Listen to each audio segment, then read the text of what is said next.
get started. So today we are going to look at another extension. It's a very handy extension. As a front-end developer or even as a full-stack developer, you might need and find this extension help. So there are a lot of times when you actually have to consume an API's response, which is actually in JSON, and usually we make model or POJO classes depending on those JSON files, right? And one way to do is that you just go ahead on using the language you were using, you create interfaces and you make your own basically model or POJO classes. You do it the hard way, you code them all. Or you could just be smart and use one extension, and the name of the extension is actually paste JSON as code. The first one by a quick type. You guys just need to install it. I already have. For you guys, you might have this install button over here. Just click it and it will be installed. And once you're done, just come back to your file that you are actually using. For us, that's this one. Press Shift Command P for Mac and Shift Control P for PC. And after this, I want you guys to write open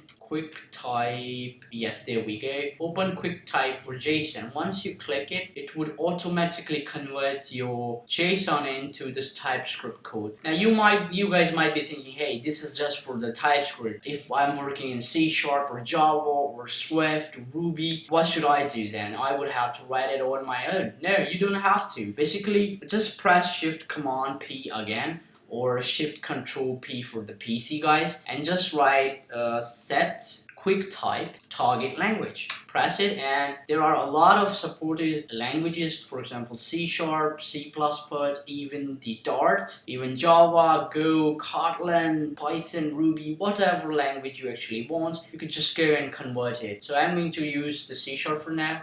And there you go. As you can see, it is completely into the C# as it has namespaces instead of packages. It also has classes, and instead of imports, it's used this using keyword. So as you can see, this is pretty much the C# code. So I took this JSON from a random website. It's actually called JSON Generator. It's a very beautiful, cool website. You should definitely check it out too. So that's it for this video, guys.